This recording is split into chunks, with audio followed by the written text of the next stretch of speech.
कानी बहू। किशोरी लाल जी के बेटे राघव की शादी की बात जगह जगह चल रही थी, लेकिन किशोरी लाल जी को कोई लड़की पसंद ही नहीं आती थी। और उसकी एक ही वजह थी, किशोरी लाल जी का लालची होना। उनको लड़की वालों से मोटा दहेज चाहिए था और इसी चक्कर में एक दिन वो एक बहुत पैसे वाले के घर अपने बेटे का रिश्ता लेकर पहुंचे। उस आदमी का नाम था ओम प्रकाश। देखे किशोरी लाल जी, मेरी एक ही बेटी है और मेरी सारी संपत्ति जायदाद सब कुछ मेरी बेटी नैना का ही है। पापा, नाम से लगता है बहुत खूबसूरत होगी। कितना अच्छा नाम है ना, नैना। ओ, वैसे बात तो सही है आपकी। अब इतना पैसा है, जमीन जायदाद है, इकलौती बेटी, आप भी क्या करेंगे? सब कुछ उसे ही देंगे ना। बिल्कुल ठीक पहचाना आपने। बस बेटी की शादी और सारी जायदाद उसके नाम। पापा, बिना देखे हाँ कर दीजिए ना। इतना अच्छा रिश्ता फिर कहाँ मिलेगा? माला माल हो जाएंगे हम। मैं अपनी बेटी को बुलाता हूँ। अरे नहीं नहीं नहीं नहीं, आपकी बेटी का नाम नैना है, सुनकर ही लगता है बहुत सुंदर होगी। रहने दीजिए अंकल, मैं तो आपकी बेटी के नाम से ही इतना खुश हो गया हूँ कि उसे बिना देखे शादी करने को तैयार हूँ। अब तो मैं उसका चेहरा सीधे शादी के बाद ही देखूंगा। और इस तरह राघव नैना का चेहरा नहीं देखता और उससे शादी कर लेता है। शादी के बाद अपनी सुहाग रात पर जब राघव नैना का घूंघट उठाकर देखता है तो नैना की आंखें बंद थी। कितनी खूबसूरत हो तुम नैना, जरा अपनी आंखें खोलकर मेरी तरफ देखो तो सही। नहीं, मुझे शर्म आती है। अरे, मैंने तुम्हें शादी से पहले भी नहीं देखा, और अब अगर तुम आंखें खोलकर मुझे देखोगी भी नहीं तो मुझे अच्छा कैसे लगेगा? इससे पहले कि नैना अपनी आंखें खोलकर राघव की तरफ देखती, अचानक से लाइट चली गई और राघव नैना को पूरी तरह से देख भी नहीं पाया। अगली सुबह नैना राघव के लिए नाश्ता बनाकर लेकर आई। अरे ये क्या, आधा पराठा सीका हुआ है और आधा बिल्कुल कच्चा। ये तुमने क्या किया नैना?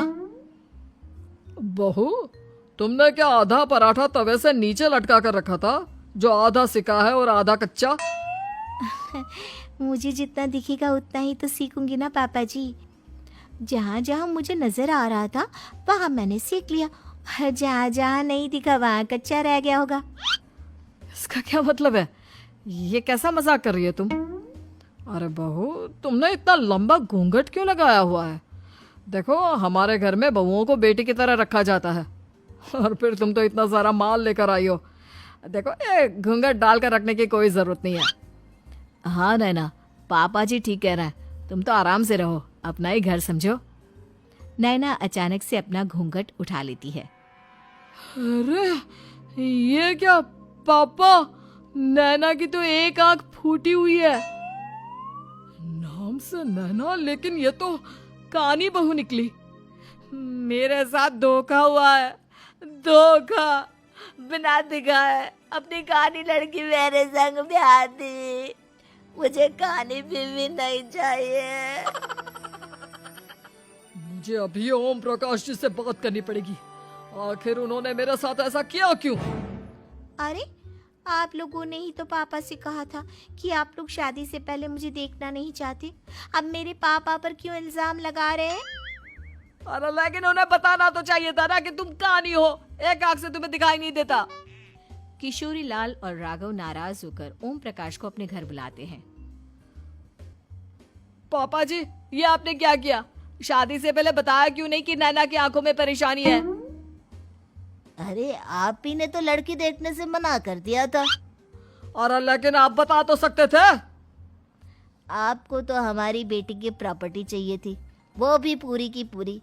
अब क्या हुआ अगर उसे आधा दिखाई देता है? प्रॉपर्टी तो आपको पूरी मिल गई ना। अरे ये क्या बात हुई? मेरी शादी प्रॉपर्टी से नहीं, आपकी बेटी से हुई है। अब ये तो पहले सोचना चाहिए था। तब तो मेरी प्रॉपर्टी देखकर तुम्हारी जुबान लप लप आ रही थी। लेकिन मैं कानी लड़की को अपनी बीवी बनाकर नहीं रख सकता। पापा, कुछ करिए ना आप। हाँ, करता हूँ। देखिए ओम प्रकाश जी, आप हमारे साथ ऐसा नहीं कर सकते। और तुम देखो, अगर तुमने मेरी बेटी से शादी तोड़ी ना, तो जो भी प्रॉपर्टी मैंने तुम्हें दी है वो तो पूरी की पूरी वापस ले ही लूंगा, और आधी प्रॉपर्टी तुम्हारी भी लूंगा। अरे मेरी आधी प्रॉपर्टी भला क्यों लेंगे आप? इसलिए क्योंकि मेरी बेटी को आधा नजर आता है और उसकी नजर अभी तक तुम्हारी आधी जायदाद पर ही पड़ी है। अब तुम उसे घर से निकालोगे तो कुछ तो लेकर जाएगी ना। और अगर हम आपकी बेटी को अपने घर की बहू बनाकर रखे तो? तो तुम्हारी पूरी प्रॉपर्टी तुम्हारी ही रहेगी, और जो मैंने तुम्हें दिया है ना, उसमें से बस मैं आधा लेकर जाऊंगा। अरे लेकिन अब आप अपनी दी हुई प्रॉपर्टी में से आधी वापस क्यों लेकर जाएंगे? अगर मैं आपकी बेटी को अपनी पत्नी बनाकर रखने को तैयार हूं तो? इसलिए ताकि भविष्य में अगर तुम मेरी बेटी को धोखा दो तो उसके पास कुछ तो रहे जो पति का हो। वैसे मेरे पास तो बहुत कुछ है, लेकिन अपने पति की कोई निशानी तो उसके पास होनी चाहिए ना। अब अगर तुमने मेरी बेटी को कानी कहा तो तुम्हें प्रॉपर्टी भी कानी ही मिलेगी, पूरी नहीं। जमाए राजा। किशोरी लाल और राघव समझ चुके थे कि वो बुरी तरह फंस चुके हैं और अब उनके पास वहां से निकलने का कोई चारा नहीं है। अब समझ में आया ना, लालच बुरी बला होती है। एक तो तुम्हें प्रॉपर्टी मिली, ऊपर से बीवी मिली, उसमें तुम्हें नखरे भी दिखाने हैं। आए बड़े, चुपचाप बैठो दोनों। कुछ दिनों के बाद नैना राघव की कार लेकर बाजार घूमने निकलती है और जब कार लेकर वापस आती है, ये क्या? एक तरफ से मेरी गाड़ी पूरी खराब हो चुकी है। लगता है तुमने मेरी गाड़ी को किसी दूसरी गाड़ी के साथ एक्सीडेंट किया है। अरे अरे कितना बड़ा नुकसान कर दिया तुमने बहू। वो क्या है ना पापा जी, मुझे एक आंख से दिखाई नहीं दे रहा था, सामने से गाड़ी आ रही थी। मुझे तो सिर्फ आधा ही दिखाई दिया और वो गाड़ी मेरी कार से रगड़ते हुए निकल गई। अब मैं क्या करूं बताओ? आप इसे ठीक कराने के पैसे कौन देगा? तुम्हारे पापा। तुमने मुझसे इस तरह से बात की? अभी रुको। नैना राघव की शिकायत ओम प्रकाश को कर देती है। देखो राघव, अब जो मेरी आधी प्रॉपर्टी तुम्हारे पास थी ना, उसमें से आधी और मैं लेकर जाऊंगा, क्योंकि तुमने मेरी बेटी को डांटा। अरे नहीं नहीं पापा जी, गलती हो गई, माफ कर दो। गलती की तो कोई गुंजाइश ही नहीं। अगली बार मेरी बेटी को डांटा तो बची हुई आधी में से आधी और ले जाऊंगा। लालच के चक्कर में हम दोनों ने बहुत बड़ी गलती कर दी बेटा। एक तो तुम्हें कानी बहू मिली और ऊपर से जो माल मिला वो भी काना। इस तरह राघव की हर एक गलती पर ओम प्रकाश उसकी प्रॉपर्टी का आधा आधा हिस्सा लेकर अपना सारा माल वापस ले गया और राघव को कानी बीवी से काम चलाना पड़ा। भाई लालच वाकई में बुरी बला है।